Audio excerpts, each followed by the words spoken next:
ஆட்சி என்பதன் சுருக்கமே உள்ளாட்சி ஆகும்.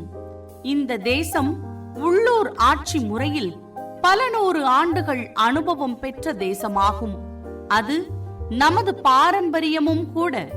தமிழகத்தில் 1994 ஆண்டு உள்ளாட்சிகள் சட்டம் இயற்றப்பட்டு 1996 ஆண்டிலிருந்து 5 ஆண்டுகளுக்கு ஒருமுறை என உள்ளாட்சி தேர்தல்கள் நடந்து வருகிறது.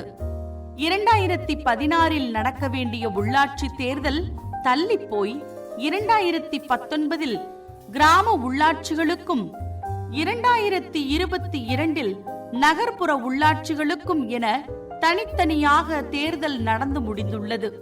தற்போதைய நிலையில் தமிழகத்தில் 12,524 கிராம ஊராட்சிகள், 385 ஊராட்சி ஒன்றியங்கள், 31 மாவட்ட ஊராட்சிகள் என அனைத்து கிராமப்புற உள்ளாட்சிகளிலும் மக்கள் பிரதிநிதிகளை கொண்ட நிர்வாகம் உள்ளது.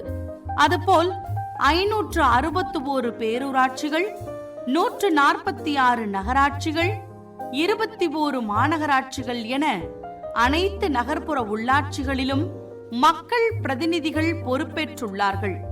ஆக சிறு சிறு தடங்கள் ஏற்பட்ட போதிலும் நமது அடித்தள அரசான உள்ளாட்சி அரசானது சீரிய வகையில் இயங்க தயாராக உள்ள தருணம் இது என்கின்றார் தானம் அறக்கட்டளையின் சா. சிங்கராயர் அவர்கள்.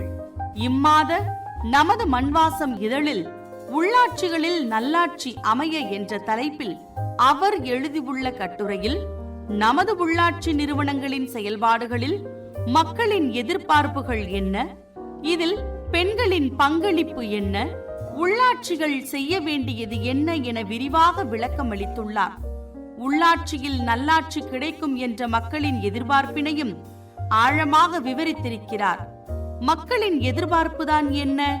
அடுத்து வரும் சந்ததியினருக்கு சிறப்பான மக்களாட்சி அமைப்பாக கொண்டு சேர்க்க நாம் செய்ய வேண்டியது என்ன? அறிந்து கொள்ள இம்மாதம் நமது மண்வாசம் வாங்கி வாசியுங்க. ஜனநாயகத்தின் மதிப்பினையும் தேவையினையும் உணர்ந்து கொள்ளுங்க.